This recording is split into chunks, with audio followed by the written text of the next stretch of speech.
I just want to begin first by mentioning that Pastor John asked if I would cover a couple of topics, and I said that I would like to do envy and greed. And the danger is when you deal with a subject like this, people say, "Well, I already know all about that." Yeah, unfortunately, most of us are experts at it. And the reality is we tend to make presumptions about those things. And one of the things that has troubled me a lot in my ministerial involvement with other pastors and things is that envy and greed are often treated very lightly. Never joke about sexual immorality, but we joke about greed and envy a lot. And that's a very deep concern. So I pray that your heart will be open to this. In fact, when Pastor John and I, we meet on Wednesdays for prayer, and we were also discussing this topic, and I was really excited about it. And as Pastor John was walking out the door, he looked over at me and says, "I don't envy you." And that's really why I come to this church, is because of Pastor John's sense of humor. It's even more warped than mine. And yeah, there was a lot of amens out there, I heard, Pastor John. This is a difficult subject, and so a little different than what I typically do. I'm going to start out with some definitions. I don't typically do that. I usually read a verse, and I'm usually more expository driven, but in the topic of envy and greed, I think it's important that we take just a few minutes to look at definitions. I looked up envy and greed in the English dictionary. It says a feeling of discontented or resentful longing aroused by someone else's possessions, qualities, or luck. As a verb, it means to desire to have quality possessions or other desirable attributes belonging to someone else. In the Hebrew scriptures, it occurs in various, depending on the translation that you're using, it occurs about 32 times. And it says it means to imply, it implies strong emotions. I know emotions can get you in trouble a little bit. I learned to pray very young. When I prayed the part of the Lord's Prayer, "Thy kingdom come," I know that means God's rule, God's dominion. So I always pray, "God, have dominion over my body, my motivations, my actions, my emotions." And I know a little bit about the danger of those things from personal experience, so I won't get into that, but we'll talk about that later. In the Hebrew, we also learn envy causes inward turmoil, stealing our peace and rest, leading to grumbling. Nobody's ever been guilty of that here, I'm sure. Complaining and fretting, as seen in Psalm chapter 37, which we will take a look at the end of this message. A covetous person, which is similar to envy, is one who desires or takes pleasures in something leading to a wrongful action to acquire a thing or person. Satan introduces envy to Eve and is a tool of seducing her away from obedience to God. We need to understand when envy enters into our being, we're going to take our attention off of who God is in His love, His kindness, His generosity towards us, and we will lose sight of that. And when we lose sight of who God is, it's a very seductive and powerful tool. In the Greek and in the New Testament, the noun envy is the feeling of displeasure produced by witnessing or hearing of the advantage or prosperity of others. We see it in a number of New Testament scriptures, but one of the things I would like to just mention in the New Testament that I discovered is envy is often reflected by saying, "It's not fair." I know if you've been married and had children, your children at one time or another have probably said, "It's not fair." And parents, get a hold of this right now. You're dealing with a spirit of envy that is by nature in us because of the sin nature that's all in all of us. And so we all have potential for envy. We all have potential for greed. We need to be very much aware of that. Another word in the Greek language is translated jealousy. Jealousy. It plunges us into temptation. There's so many things that could be said about this, but I'm going to move on because I want to get to the thing. This concept of saying it's not fair, it really reflects immaturity. Envy is a trait of the immature, and it's very natural. You don't have to teach a child about it. It just comes natural. The unfortunate thing is a lot of us never deal with it, so when we get older, we become vulnerable to marketing, politicians, and the like, because they are professionals on capitalizing on envy and greed. We live in a world where envy and greed have been normalized, just like a lot of other things that shouldn't be normalized. And so that's really important. These two up here are somewhat related to all of the rest. It's amazing how God has knit all of these things that Pastor John put up before us. And I can show you a lot of scriptures, but that's not my goal today. But you will see that they are tied to our anger and wrath issues, gluttony, which was a great message. All of these were great messages. Pride, sloth, and lust. Envy and greed are a part of those. And it's a tool of the enemy that he uses. This word jealousy denotes zealousness, a powerful, strong emotion. It can be used in a positive way, but when it's connected with the concept of envy, it's always bad. But I'd like to look for a minute in Proverbs chapter 23, and we're going to look at some biblical contexts and examples of envy. Proverbs chapter 23 and verse 17. It says this: do not let your heart envy sinners, but live in the fear of the Lord always. Now, one of the things I want to point out, without going into a lot of scriptures to support it, but just a couple of them, envy is often, from the standpoint of those of us who are Christians, is when we look at sinners and what's happening to them.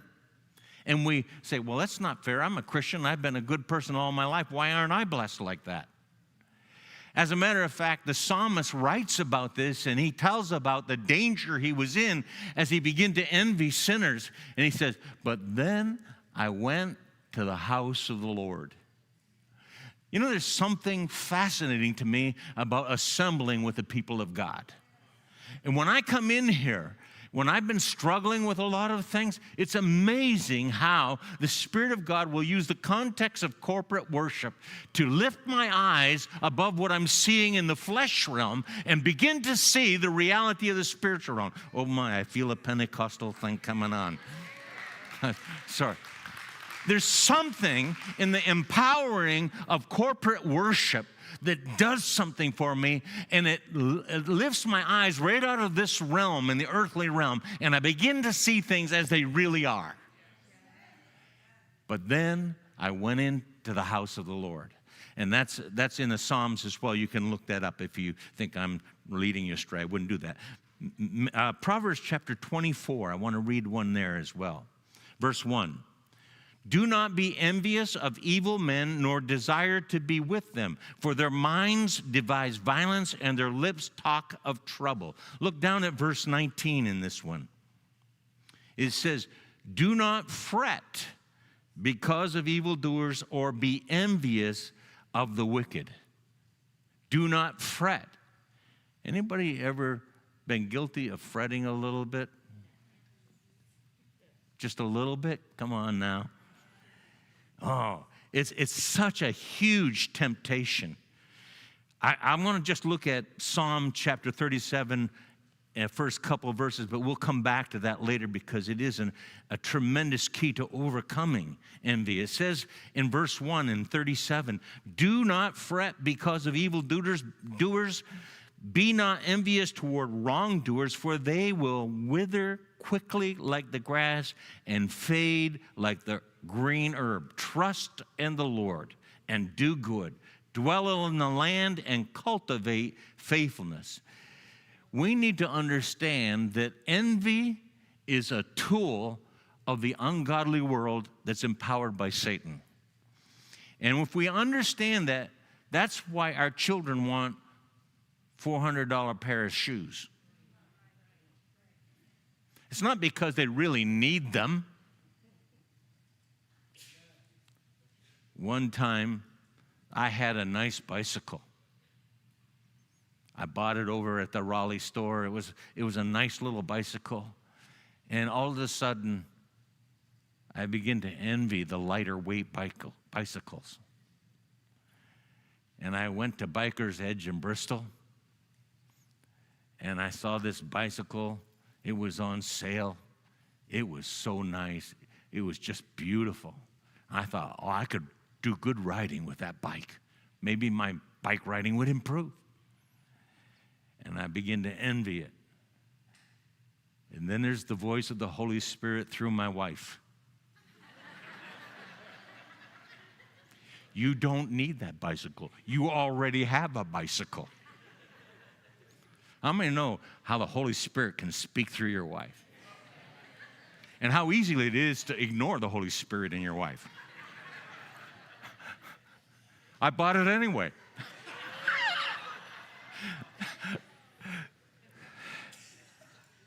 And all of a sudden, I think it was 2 or 3 weeks after I bought the bike, it was a substantial amount of money. We had a debt that I'd forgotten about that came in, and it was just about the price of the bike. If I'd only listened to my wife. But what I did do was I repented, and I asked God to forgive me. And in God's incredible mercy, He sent in the amount to cover the bill. God's merciful, but don't push it. Don't push it. There's so much I want to say about this, but I got to move on. We see it in Genesis chapter 3, you know, how the devil, he comes to Eve and he says, oh, you know, you really won't die. This isn't going to kill you. You know, the real reason is God knows that if you embrace this, you're going to get wisdom, you won't need Him. See, envy takes our attention off of God. And when we lose sight of God, you're going to be prey to envy. Really important to understand that. Psalm 73 was another one. I won't go into that. Psalms 106 is another one, points to the issue when Miriam and Aaron begin to envy Moses. And they wanted his position. So in Numbers chapter 12, I won't allude to it, I won't go there, but you know the story is they begin to say, hey, we're just as spiritual as they are. Do you know that sometimes God gives us pastors and we don't always like them? And we say, well, I'm just as spiritual as they are. I don't really need them. I don't really need to come to church. I don't really need to be a part of the corporate worship expression because we've been seduced by a spirit. The consequence of that was that Miriam ended up with leprosy in her envy, and the progress of the people of Israel was halted for 7 days. Because when there is envy in the camp, there's no progress towards the promise. If there's anything that will kill your spiritual growth and moving towards the promise of God, it's envy. Now, moving up to greed. The definition of greed in the English dictionary was this: intense, selfish desire for something, especially wealth, power, or food. Due to our sinful nature, we see as much greed in the poor as we do in the rich. See, people think greed is a rich person's problem. It's not. I have seen just as much greed in poor people who start out with envy and end up in greed. Because envy is like a seed that eventually comes to greed, and covetousness takes action, and you're in wrong behavior. It's just a train that you can see that will knock you over. In the Hebrew scriptures of the Old Testament, let's go to Proverbs 21. Let me go there, and we'll look at an example and bring a little light to this word. Proverbs 21, verse 26. All day long he is craving, while the righteous gives and does not hold back. Here we see a contrast between the greedy and the righteous. The greedy is never content with what they have, but the righteous is generous. You see that there's something we're being told here, that one of the keys, and we'll look at this later, to overcoming greed and envy is generosity. It's an incredible tool.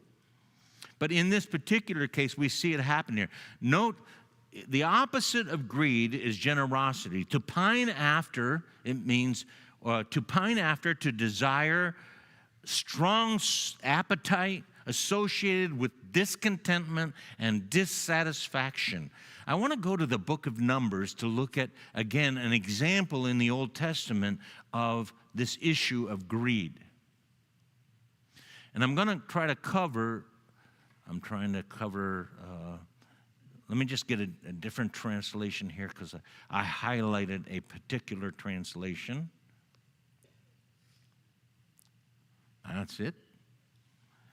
It says, now the people, this is Numbers 11, did I tell you that? Verse 1, now the people became like those who complain of adversity in the ears of the Lord. If you want to know if there's somebody who is greedy, there's a symptom called complaining. And the Lord heard them in his anger and was kindled, and the fire of the Lord burned among them and consumed some of the outskirts of the family. So God deals with this. It says in verse 4, the rabble who were among them had greedy cravings. And the sons of Israel also wept and said, who will give us meat to eat? We remember the fish which we used to eat for free in Egypt. The cucumbers. Now, I understand forgetting about the cucumbers, but why would you want fish? I don't understand that. I thought it was an Italian thing. It says the melons, the leeks, the onions, the garlic. I love garlic. But now our appetite is gone, and there is nothing at all to look at except this manna. What is so clearly obvious in this passage is that their greedy cravings is associated with a discontentment for God's provision. Not satisfied. Discontentment and dissatisfaction. I don't get no. I won't go there. That's a bad road, my wife says. But the reality is, human greedy nature is always discontented and dissatisfied. Opening the door to greed. Opening the door to greed. So important. Look at verse 10. Now Moses heard the people weeping through their families, each one at the entrance of the tent, and the anger of the Lord became very hot, and Moses was displeased. If you want to make God mad, be greedy. If you want to make our God, our Lord, angry and get on his bad side, then complain and be greedy. It says here a little bit later, let me look at verse 19. Verse 19 in this story. You can read this in its total context. I don't have time to get into it because I want to get to how to resolve these issues in our lives. You shall eat 19 says, you shall eat not 1 day, nor 2 days, nor 5 days, nor 10 days, nor 20 days, but for a whole month until it comes out your nose and makes you nauseated, because you have rejected the Lord who is among you and have wept before him, saying, why did we ever leave Egypt? I try to smile because greed makes God angry. And one other thing that I want you to notice here is it wrecks your perception. Your perception of the past, your perception of the present, and your perception of the future. Because you've lost sight of God, you forget what he did for you, you forget how bad it was in the bondage that you were in. When you lose sight of what God did for you, when you lose sight of what he's accomplished for you, and you start greedily desiring where you were in the past, you're on a dangerous road. Let's go to verse 33 and 34. God says, you want meat? I'll give you meat. I'll give you enough meat until it comes out your nose. You think God has a sense of humor? And Moses says, I don't know how you're going to do this, God, because, we're in the wilderness here. God says, none of your business. I'll take care of it. And they have all these birds come in until they're 3 feet high. And they are getting sick from their consumption. So I said, what verse would I say? I said 33. All right, let's go down to 33. The quail come in. While the meat was still between their teeth before it was chewed, the anger of the Lord was kindled against the people, and the Lord struck the people with a very severe plague. So that the place was Kibroth Hattaavah, because they buried the people who had been greedy. And from Kibroth Hattaavah, the people set out from Hazareth, and they remained at Hazareth. In other words, God was so angered by their greediness and their losing sight of who he was and what he'd done for them, that he ended up, those who were particularly greedy, he wiped them out. I think today that we have belittled the concept of greed. And its danger, especially to those of us of faith. I sit with ministers on a regular basis who have no hesitancy joking about their greed. And I'm like, I actually prepared this because I'm doing a devotion in one of these services. I'm going to let them have it.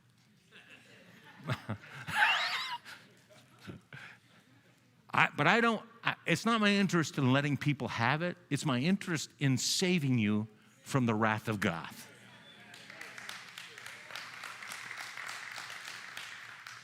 In the Greek, the New Testament word is similar to covetousness. It's actually translated covetousness at times.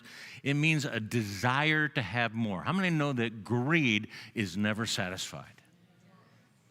Never have enough. Never have enough. Luke 12. I think it's really good. I want you to look at this because I think it's highly illuminating on the concept of greed. Luke chapter 12. There's a gentleman that comes up to Jesus in Luke chapter 12. Verse 15. Well, let's go back to 13. Now someone in the crowd said to him, "Teacher, tell my brother to divide the family inheritance with me." Listen to this. He says, "Tell my brother to divide the family inheritance with me." Do you hear what's behind that? It's not fair. He's not treating me fair as a brother. But he said to him, "You there, who appointed me judge or arbitrator over you?" But he said to them, "Beware and be on your guard against every form of greed, for not even when one is affluent does his life consist of his possessions." In other words, what he's saying is justice, or I should say pleading the case for justice, or crying about the injustice is often a disguise for greed. And our politicians are experts at this.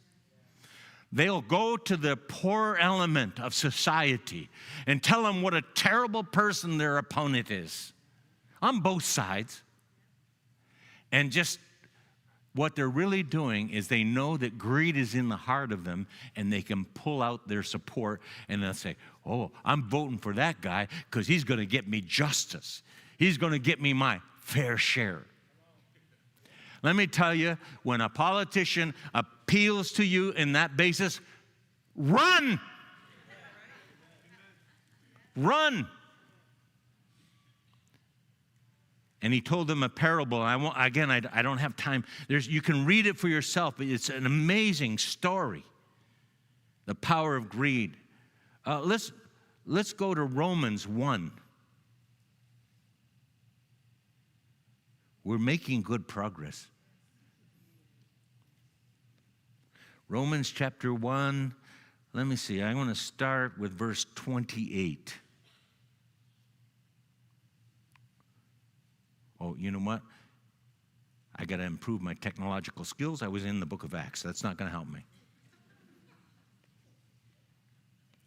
Okay.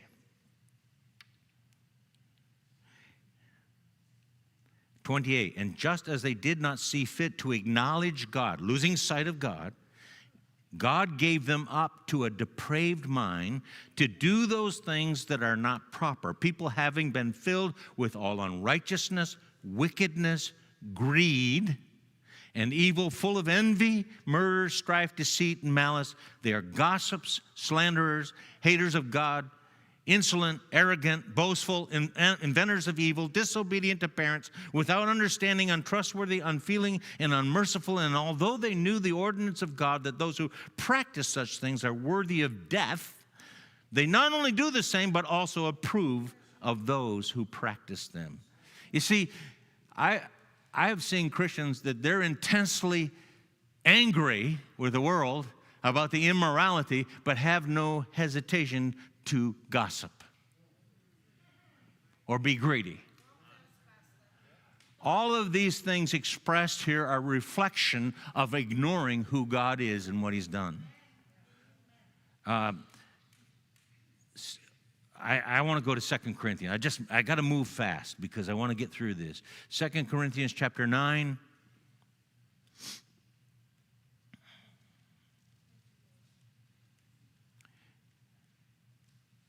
Verse 5, so I consider it necessary to urge the brothers that they go ahead to you and arrange in advance your previously promised generous gift, that the same would be ready as a generous gift and not as one grudgingly given due to greediness. Do you realize that your generosity is impacted if you engage greed? Some people don't give because they're greedy. I'm going to talk more about that later because that's a huge topic, and I want to get to the end of this part here. Let's go to Colossians chapter 3.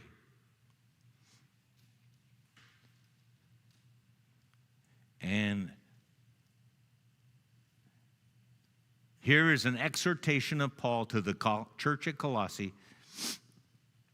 And in the beginning of this, he says, if you then be risen with Christ, seek those things that are above. Then he says in verse 5, therefore, treat the parts of your earthly body as dead to sexual immorality, impurity, passion, evil desire, and greed, which amounts to idolatry. People say, I don't worship idol. Is there greed in your heart? Because greed is essentially equivalent to idolatry. It's a form of idolatry. Again, I don't want to go into the details. You can look it up, and there's a lot more that I want to give to you. But I want to make some observations, and then we're going to look how to deal with envy and greed in our own heart. And if you think you don't struggle with this ever, then I think you really need to hear this, okay? Because you're in a deception already. Observations about envy and greed. Envy opens the door to every kind of evil. James chapter 4 tells us how envy and greed will open the door to chaos in our lives. Greed is, and number 2, greed is never satisfied with God's provision and is a pit, bottomless pit, reflected in great discontentment. Envy and greed distort our perception of past, present, and future. They seduce us into an insecurity. What's insecurity is a form of what? Fear. We just sang about this. Envy and greed are really rooted in fear, because if you have faith, you wouldn't be envious or greedy. Reflected in distrusting God for his promises. I don't trust God. I need to fix this myself. Envy is the seed leading to greed. And then I want to say this. These will halt all spiritual progress unless dealt with fully. You can't ignore it. You can't just push it aside. It has to be removed. And then this is the final thing I want to say as an observation here. Parents, don't feed greed and envy by example or deed to your children. You want a legacy, the last thing you do is feed envy and greed in their lives.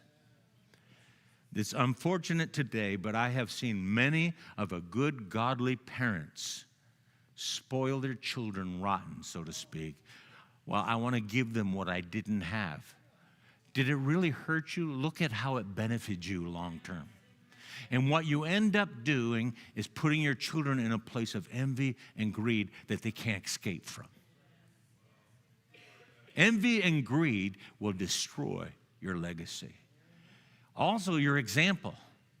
Kids are experts on picking up when you are envious or greedy. They're a lot more smarter than I am. I've had grandkids pick it up. And I have to say, Jesus, help me correct this. I don't like being rebuked by my 8-year-old grandkid. Don't tell me you ain't ever struggled with it. I'm not alone. I might be alone standing up here, but I'm not the only one that's ever struggled with this. I want to give you 3 things that you need to know, and I want to give you 3 things that we need to do to overcome envy and greed. All right? I really felt the Lord gave this to me, and I believe it's important that we understand this.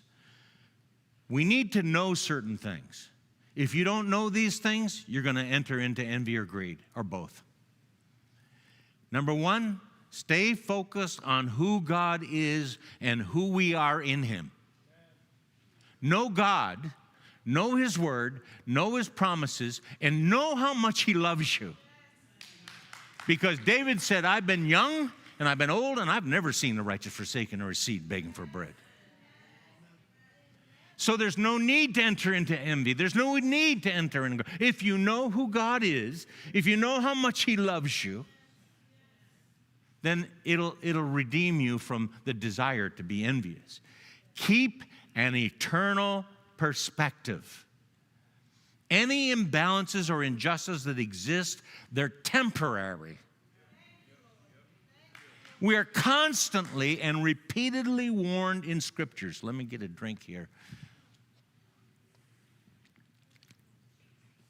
Don't envy my water. You can buy this for about $6. That's a little greedy, but the reality is here that if we don't keep an eternal perspective, then we will get discouraged. You say, well, that's just not fair. The Lord has helped me in this area. One of my new neighbors has a new C8. I've showed it pictures to a few people. I don't ever envy it because I have a Honda Goldwing.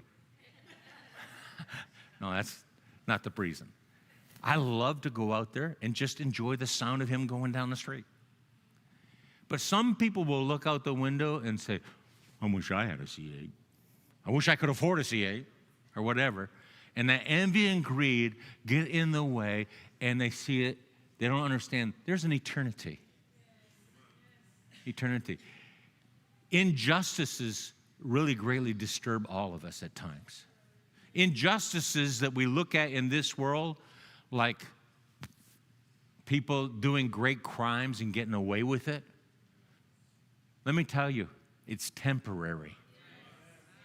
And it's not temporary until we get the right president. It's temporary until Judgment Day.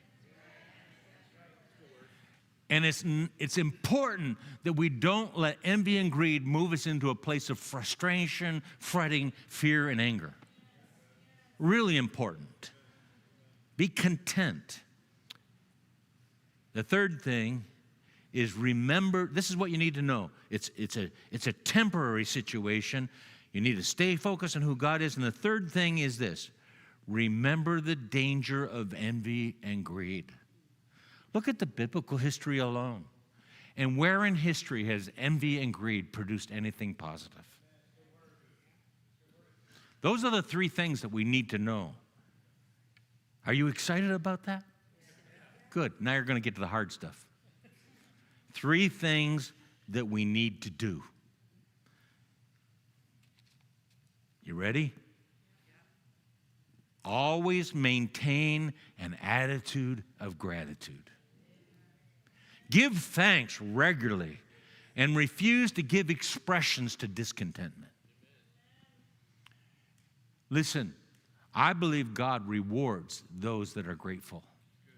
He rewards those that are thankful for what they have.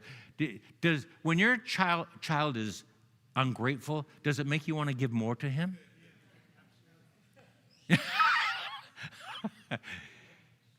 Ingratitude makes me want to stop giving. But when someone is grateful, I tend to be much more generous. And I sometimes when I go to a restaurant and somebody gives it, I try to be grateful for that service by being generous. Generosity is a powerful testimony. Be grateful. Secondly, here's another big issue of what we need to do is we have to be content. Realize that discontentment is ignorance of who God is and whose we are. When you sense discontentment arising, and you're not sure, ask your spouse. They will know. My wife is really good at this. And when you sense discontentment there, then begin to express thanksgiving and praise to God. In an atmosphere of thanksgiving and praise, all of a sudden, I lose the sense of greed and envy. And if you're still struggling after all of that, and you're don't lose sight of God's word. Get into God's word on a regular basis, because if you understand who God is, it will help cure it. Greed, envy, and covetousness and sin will steal your joy, your peace, your rest, and your proper perceptions. So in this second area, being content, if you're not content, confess it. And in your daily prayers, petition God to govern your desires. You need God's help. I constantly come to God because it is not far to the cliff that you can fall off of in envy and greed. Always maintain gratitude, be content. And the third thing, which is my favorite and has been the most powerful to cure me in the area of envy, is this: be generous. Generosity is a powerful key to overcoming envy and greed. And here's where we start. The Bible teaches us to give 10%, the first 10% of our income to God. Why? Because God knew that greed is a powerful tool, and the generosity of giving God what he has first is an expression that you trust him for future. Generosity, giving God tithes and offerings, and look for opportunities. In your neighborhood, in your workplace, at the marketplace, places to be generous. Places where you can be generous in giving. And under this generosity also, realizing gratitude, contentment, and giving and generosity are expressions of faith. And boy, that will make you joyful. Why? Because you've been released from envy and greed, and you're content where you're at. Oh, is that my time already? I'll just take a few minutes more, okay? Because I'm getting close to the end. The third thing under generosity is giving and being generous helps keep a clear mind. Putting our focus on God as our Father, our source and provider, and maintains an eternal perspective even when the world around of us is drowning in darkness by envy and greed. The whole world can be going down the tubes in envy and greed. But when we're generous, God can help us to stay free from being a victim of envy and greed. Envy and greed are highly contagious. Our parental choices, our grandparent choices greatly impact our children and our grandchildren. Consequently, our choices to deal with this will impact our legacy. I'm going to give you a personal example. My wife and I, when we took the job as pastor at Bethel Church in Southington, Connecticut initially, we're living in an apartment in Bristol. And the graciousness of the church and its leadership led to building us a beautiful parsonage that was over 2,000 square feet. I have only 3 children. In the course of the 35 years that we lived in that house, we wanted to be generous because we had more than we needed. And so we opened up our home to help people. Not everybody was without greed and envy. But still, we felt to be generous would be important for us. What's interesting about that, because over the 35 years that we lived there, and over about 40-year period, including when we lived elsewhere, we had close to 40 people live with us from anywhere from 3 months to several years.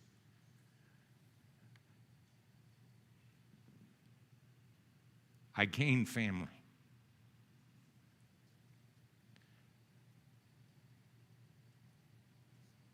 And I saw God use it and touch my kids. And now my kids are being generous. And I see, I could just use 1 or 2 examples. All 3 of my flesh children are very incredibly generous. Foster children, caring for others that don't belong to them, giving. And guess what? Their kids are being generous. Because even as envy and greed are contagious, so is generosity. Contagious.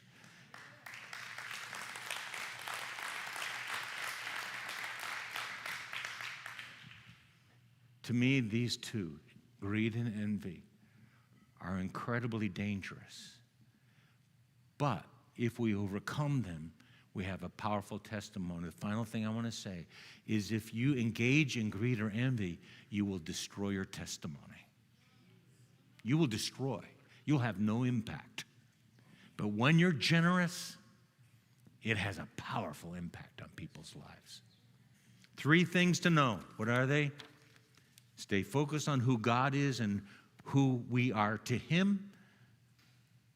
Keep an eternal perspective. Remember the danger of envy and greed. And then the three things that we need to do is stay grateful, always be content, and make sure that you're checking that regularly. And then the final thing to do is be generous. Be generous. And start by giving at your home church. Yeah. And we don't say that as pastors because we're greedy. We're greedy for your gain.